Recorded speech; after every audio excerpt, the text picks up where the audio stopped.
Bayangkan ini, kamu sendirian, jauh di pegunungan yang sunyi. Angin dingin berdesir, salju menutupi tanah, dan satu-satunya cahaya hanyalah lampu kecil dari dalam mobil. Tidak ada suara manusia, hanya keheningan yang menusuk telinga. Malam itu seharusnya menjadi malam damai, tapi justru berubah menjadi mimpi buruk yang tak pernah terbayangkan. Can I help you? Hey, how may I help you? Open the door! I'm not gonna be able to do that. Hey, what are you doing? Biohazard adalah seorang YouTuber yang biasanya dikenal dengan eksperimen bisnis gila dan proyek kreatifnya. Tapi kali ini, ia mencoba sesuatu yang benar-benar berbeda. Bukan sekedar ide bisnis, melainkan sebuah petualangan yang bisa berubah menjadi mimpi buruk. Ia membangun camper custom di dalam mobil Honda Element miliknya. Awalnya terlihat menyenangkan.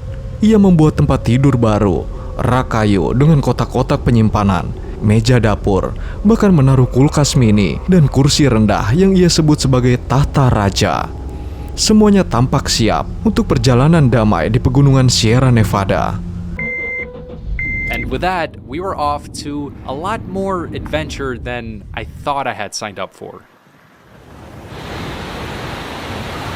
That is just unreal. I brought along some window covers, so let's get those up. I even got one for the moonroof in case the ops are in creative mode. The only windows I won't be fully covering are these front ones, and that's because I'm gonna keep them slightly open. But I do have this mesh that I'll be putting over them, which will still offer some privacy and it'll keep the bugs out. Cars. Namun, di balik semua persiapan itu, ada dua masalah besar. Tidak ada pemanas, dan ia ingin bisa memasak di dalam mobil tanpa harus keluar menghadapi salju yang menusuk tulang. Ia pun membeli alat pemanas buatan asal Korea, meski hatinya sedikit was-was. Bayangkan, api menyala di dalam mobil tertutup. This gas monitoring device, it should alert me if things get a little toxic in here. Now, to make sure I don't die from a fire, I did install a fire extinguisher in here. And then in case any ops or animals pull up, I did buy some bear spray. So I believe that covers the big three. Malam itu, suasana pegunungan begitu sunyi. Angin dingin berdesir, salju menutupi tanah, dan hanya suara kompor propana yang menemani saat ia memasak makan malam mewah. Tidak seperti camper biasa yang hanya membawa hotdog dan kacang, Biohazard menyajikan hidangan seperti chef di acara televisi. Setelah makan, ia duduk di kursi tahtanya, hangat, kenyang, dan siap menikmati malam yang damai. Tapi ketenangan itu hancur seketika. Hey, hello, who is this? Can I help you? Hey, what can I do for you? Open the door!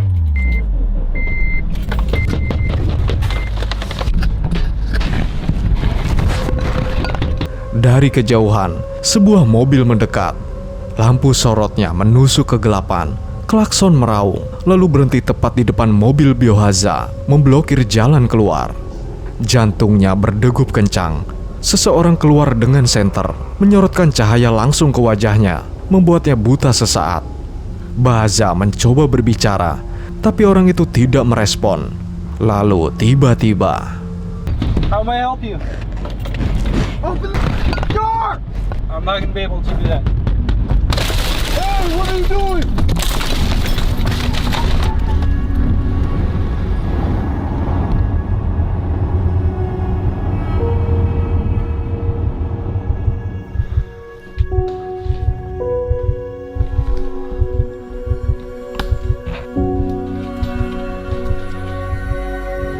It's been like 2 weeks since this happened, and my heart rate still goes through the roof anytime I watch this back. What you can't really see in this video is that the car that drives up and starts honking actually first fully blocks in my car. Someone comes out of the car with a flashlight, fully just blinding me, so I can't really see what's going on outside. And if you remember, my windows are cracked open, so I try to speak to him and he's just not responding. It's dead silence. He then suddenly starts banging on the window, yelling at me to open the door. He even goes for the handle of the door. And man, once I heard the aggression in his voice, my heart just fully sank. I realized that this was not a friendly encounter, so I reached around from the back and started up the car. I slide in the driver's seat. He gets even more aggressive, starts banging on all my windows, continues yelling at me to open the door. At this point, it got a lot colder, so the snow underneath the car is more frozen. My wheels are spinning in place, not catching traction. He's still blinding me with his flashlight. He aggressively rips off my mesh bug net, keeps banging the window harder and harder until he fully breaks it in, and I'm showered with shards of glass in my face. And Pecahannya menghujani wajah Biohazard. Dalam detik-detik penuh teror itu, roda mobil akhirnya mencengkram tanah. Dengan sisa tenaga, ia melajukan mobil, menabrak sudut kecil untuk lolos dari blokade. Ia berhasil kabur, meninggalkan orang misterius itu di kegelapan. Matanya terluka, terkena goresan kaca. Sepanjang perjalanan pulang, pandangannya kabur. Setelah diperiksa, ternyata matanya tergores cukup dalam. Tapi syukurlah penglihatannya perlahan membaik. Sampai hari ini, ia tidak tahu apa maksud orang itu. Apakah penduduk lokal yang curiga atau seseorang dengan niat jahat? Tapi satu hal jelas, jika hanya ingin bertanya, mengapa harus memblokir jalan dan memecahkan kaca? Biohazard seharusnya menikmati sarapan di tepi sungai, menyeruput kopi hangat sambil memandang pegunungan. Namun, yang ia dapatkan adalah akhir cerita yang tidak pernah ia bayangkan. Video ini menjadi pengingat mengerikan. Ketika camping sendirian di tempat terpencil, ancaman terbesar bukan selalu binatang liar, kadang justru manusia. Dan kita tidak pernah tahu kapan malam damai bisa berubah menjadi mimpi buruk.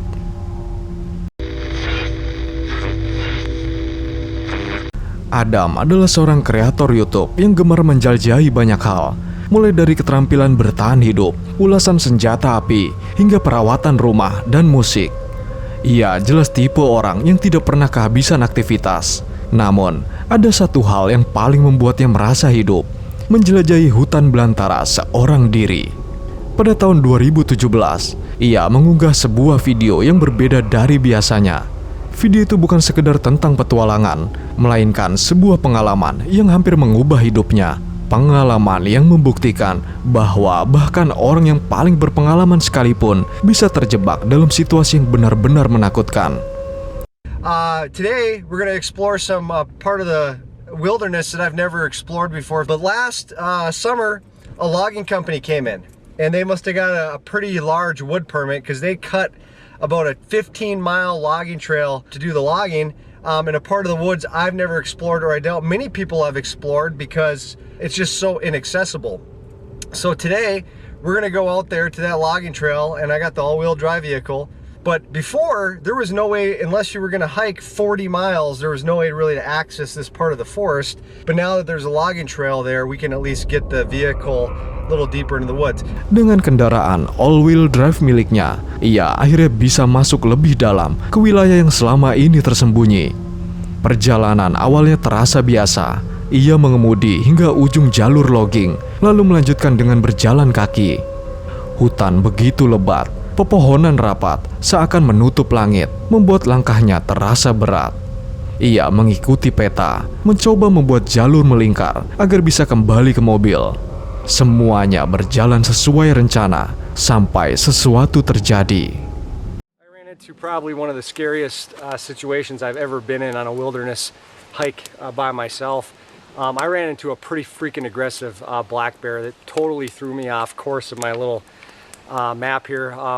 Well, halfway through, I run into this freaking black bear, and normally, and I have run into plenty of bear on these treks because this area I'm in, there's just so many of them, but I run into this black bear about 30, 40 yards up in front of me, coming out of like a pine grove area, and I'm freaking clapping and yelling, trying to scare him off.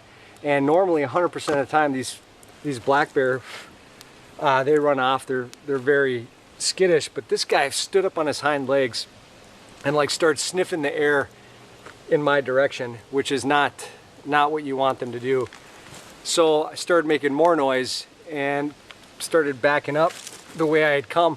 Well, he started coming at me kind of towards the right and down into this kind of ravine area on the lower part of this terrain that I'm following. So instead of me being able to go right and pick up on the higher terrain where I left off to finish my loop, he basically cut me off, and I had to go off essentially off my freaking map here. Adam terpaksa keluar dari peta. Jalurnya hancur, rencananya berantakan. Ia kini berada di wilayah yang tidak ia kenal, dengan seekor beruang agresif yang masih berkeliaran di dekatnya. Ia mencoba menenangkan diri, merekam sedikit, lalu berkata akan terus bergerak. So I do have another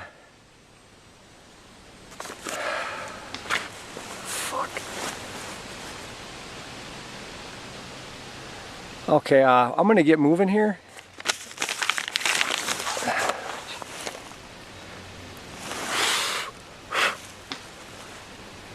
All right, so I'm gonna get moving, guys. I'll check in in a little bit, okay?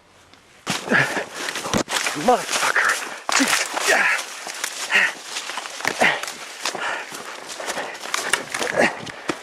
I fucking hate Jesus. Fucking fucker. Go get it. Dalam keadaan panik, Adam bahkan sempat menembakkan tembakan peringatan. Sesuatu yang sebenarnya tidak disarankan, karena bisa membuat beruang terbiasa dengan suara tembakan. Namun, saat itu ia tidak punya pilihan lain, dan mungkin itulah yang menyelamatkan nyawanya. Pertemuan dengan beruang hitam yang agresif seperti ini sangat jarang terjadi. Biasanya mereka akan lari, tapi video Adam membuktikan bahwa jarang bukan berarti mustahil.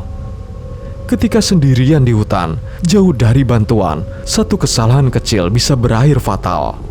Pesan dari Adam jelas, jika kamu masuk ke wilayah beruang, lebih baik terlalu siap daripada kurang siap.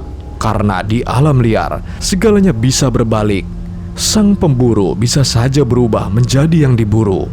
Dan di hutan sunyi, ketika langkahmu terdengar sendiri, jangan pernah lupa, ada sesuatu yang mungkin sedang mengintaimu. Dor.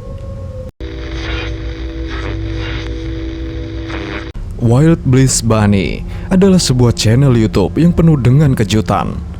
Ia dikenal karena berani melakukan stealth camping di lokasi-lokasi yang tidak pernah terfikirkan oleh orang lain. Bukan di hutan belantara atau gunung tinggi, melainkan di tempat-tempat yang terasa aneh dan berbahaya.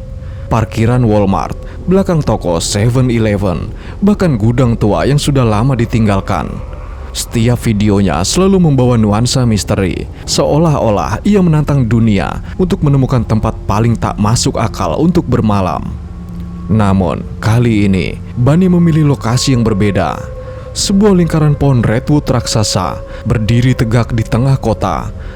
Bayangkan di antara gedung-gedung, jalanan ramai, dan suara kendaraan, ada sebuah lingkaran pohon yang seolah menjadi dunia lain. Alright guys, we got lucky. That was indeed them. They left. Here's the picnic table, and as you can see, we are now in this expansive ring of redwood trees that is in the middle of this urban environment where cars can walk by, people can walk by. So our mission now is going to be to find a little tucked away spot that we can set up and camp for the night. Suasana terasa magis, dan tiba-tiba ia melihat sesuatu. Sebuah biji sawit. Wah, tentu tidak kawan. Itu adalah sebuah figur kelinci kecil duduk diam di tanah. Oh my gosh. I cannot even believe this, you guys. I can't even make this up. There is a bunny right here. Are you kidding me? I guess this is where we're gonna set up camp because, like, come on. Nama channelnya Wild Bliss Bunny. Figur kelinci itu seolah menjadi pertanda seakan-akan tempat ini memang ditakdirkan untuknya. Yang padahal tentu saja ia sendiri yang menaruhnya. Ia pun mulai mendirikan tenda. Namun nasib berkata lain. Tripod kameranya terjatuh, menghancurkan penerima mikrofon. Awal yang buruk, tapi ia tetap melanjutkan. Setelah beberapa kali mencoba, akhirnya tenda kecil itu berdiri. Hanya muat satu orang, tapi dengan kanopi yang bisa dibuka sehingga terasa lebih luas. Saat ia mulai menatap perlengkapan tidur, suasana mulai berubah. Ada seorang pria dengan sepeda. Ia berputar-putar mengitari area itu. Hey guys, I gotta abandon camp. I'm here in my tent. I was about to get my bedding situated, but some dude, so there was this guy on the bike and he kept like doing circles around, and then he sat at the bench that I showed you earlier, the table, and then he like went and sat by a tree, and I was like, what is going on? And then I thought he left, and then he came and he said knock knock after I like set up my tent and everything, and I'm like, why are you knock knocking? You know, why are you circling around on your bike and like making it like you left? And then after I'm like here and get my stuff all situated and set up, come up and say knock knock in the dark, like he doesn't even have a light or anything. So way too sketchy, and I'm gonna have to abandon camp tonight because that is not the business right there. So darn, too bad. This was a cool spot, but not anymore. Dalam gelap, pria itu mulai mendekat. Bayangkan seseorang tak dikenal muncul tanpa lampu, tanpa alasan, hanya mengetuk dan berkata, "Knock knock" di tengah malam. Bani merasa bulu kuduknya berdiri. Ketegangan memuncak. Bani tahu ia tidak bisa tinggal di sana. Instingnya berteriak, ia harus pergi sekarang. Ia pun segera berkemas, menyingkirkan rasa kecewa karena tempat itu tadinya terasa sempurna. Saat ia bersiap pergi, matanya menangkap sesuatu. Ada sebuah koper.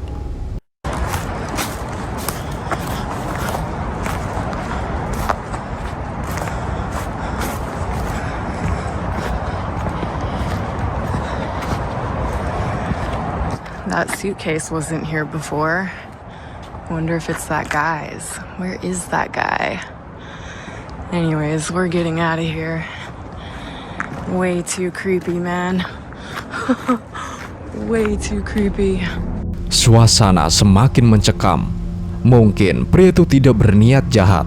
Mungkin ia hanya canggung atau sedang menyawit. Tapi ketika sendirian di alam liar, tidak ada ruang untuk memberi orang asing keuntungan dari keraguan. Bani tahu bahaya bisa muncul di mana saja. Tidak hanya di hutan terpencil, perkebunan sawit, atau bangunan tua, tapi juga di tengah kota, di tempat yang terlihat biasa. Kadang pertemuan paling menakutkan justru terjadi di lokasi yang paling tidak kamu duga. Waspadalah, waspadalah. Like with any camp, there's always unknown variables, and you never know. We never know what's gonna happen. Seorang pria yang terbiasa hidup di alam liar dengan channel Swamp Valley dikenal karena kemampuan bushcraft dan pengalamannya bertahan hidup di hutan. Ia sudah sering menghadapi tantangan ekstrim, namun kali ini petualangan yang ia pilih ternyata jauh lebih berbahaya dari yang pernah ia bayangkan. Ia memutuskan untuk berkemah di dekat sebuah pusat tahanan yang memiliki sejarah kelam. Tempat itu dulunya adalah penjara. Menurut cerita warga sekitar, 2 narapidana pernah melarikan diri ke hutan lebat di sekitarnya. Mereka tidak pernah ditemukan. Hingga sebulan kemudian, jasad mereka ditemukan membusuk di dalam tangki air tua. Sejak saat itu, hutan di sekitar pusat tahanan tersebut dipenuhi rumor tentang suara-suara aneh, penampakan bayangan, dan kisah hantu yang membuat bulu kuduk merinding. Namun, ia bukanlah orang yang percaya hal gaib. Ia sangat skeptis dan ingin membuktikan bahwa semua cerita itu hanyalah omong kosong. I got a bit of a strange one for you today. I'm at the Dungavel Detention Centre, which has had some history around it. Basically, it didn't used to be a detention centre, it used to be a prison. I think it was 2002 it changed to a detention centre. And in 1962, 2 inmates escaped, fled into the woods. There's a big woodland here, and didn't find them. Thought they'd got away. A month later, they found their remains in some water tanks that are somewhere up here. I've done a bit of research. I'm hoping to find them, and I'm going to camp in the woods there because apparently there's been all sorts of rumours and stories about ghosts and noises and just weird goings-on. So I'm gonna go find out about it. I don't believe in ghosts, just to clarify. Never seen one, never felt a presence. So this will be a bit different to your other ghost hunting ones. So it'll be interesting. See how we go. Oh, this is gonna be fun. Dengan kompas di tangan, ia melangkah masuk ke dalam hutan, mengikuti jalur menuju sebuah tanah lapang yang menurut peta berada sekitar 500 meter dari titik awal. Semakin jauh ia berjalan, semakin kuat perasaan tidak nyaman yang merayap di dalam dirinya. Padahal biasanya hutan adalah tempat yang membuatnya tenang. Matahari pun tenggelam, gelap total menyelimuti hutan. Ia mencari tanah yang rata, memasang terpal, lalu menyalakan api unggun. It's now officially completely dark. I'm trying to find a spot to camp in the woods here. And it's just pitch black in here. So, gonna hunt around a bit, just find a bit of level ground. I'm not gonna be too fussy. And get a fire going.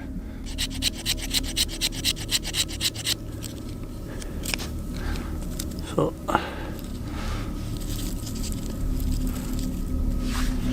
that should work for the fire. Yeah, fire fixes everything. Got my tarp set up, got my fire going. Time to spend the night in the spooky woods. So far, nothing creepy. It's just a lovely woodland. I got myself some salami, or burgwurst is what it's called. But it's basically salami, and I got a nice sirloin steak, so I'm gonna cook them up. Api berderak memantulkan cahaya ke batang-batang pohon yang menjulang tinggi. Ia mencoba menenangkan diri dengan rutinitas sederhana, menyiapkan makanan, memanggang salami dan stik sirloin. Untuk sesaat, suasana terasa normal. Namun, ketenangan itu tidak bertahan lama.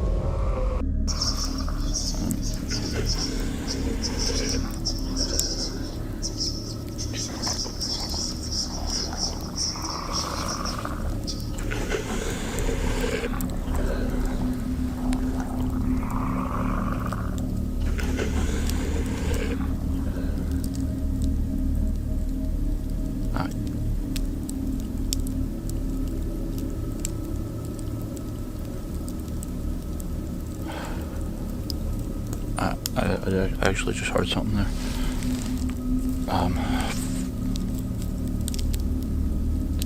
Did you? I'm gonna check the recording. Let me see if I recorded that. Dari balik kegelapan, terdengar suara aneh. Bukan suara burung, bukan suara rusa, bukan suara yang bisa ia kenali. Suara itu bergema, menembus udara malam, mengalahkan derak api unggun. Ia segera memeriksa rekaman kameranya, dan suara itu benar-benar terekam. Just check the recording, and you can hear it. I don't even know what, like, I actually recorded something, and I heard something, and it wasn't like birds or a deer. I don't know what the hell it was. And I actually heard something, and I don't know what the hell to do, because I basically came out here to sort of joke at ghost hunters. This was gonna be like, come out here, camp in haunted woods, and prove that there's nothing going on. I'm freaking crapping myself now. Actually crapping myself, and I don't even know. Saat menyadari hal itu, rasa takut mulai menguasai dirinya. Awalnya, ia datang dengan niat mengejek para pemburu hantu, membuktikan bahwa tidak ada apa-apa di hutan ini. Tapi kini tubuhnya gemetar. Ia mendengar suara itu lagi, lebih jelas, lebih dekat. Panik, ia segera berkemas. Obviously not very welcome here, and I'm okay with that. I think think it's time to go. So, yeah, let's go. Dengan langkah terburu-buru, ia mencoba keluar dari hutan. Namun, keadaan semakin memburuk. Kompas yang ia andalkan tiba-tiba saja menjadi rusak. Jarumnya berputar tak menentu. Ia mulai kehilangan arah.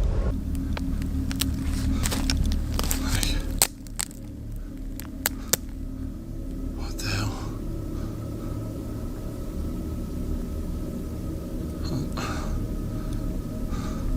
Not spending the night in here.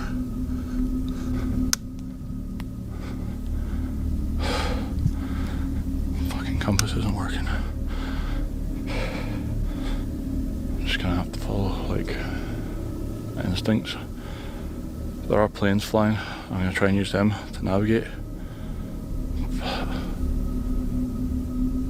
This is messed up, man. This is actually messed up. Nafasnya semakin cepat, jantungnya berdegup kencang. Ia berlari mencoba keluar, namun hutan seakan menutup jalannya. Hingga akhirnya, ia pun berhasil keluar dari hutan itu. Bagi seseorang yang berpengalaman seperti dirinya, bisa sampai terguncang dan melarikan diri dari hutan, itu menunjukkan betapa intens dan nyata rasa takut yang ia rasakan pada malam itu.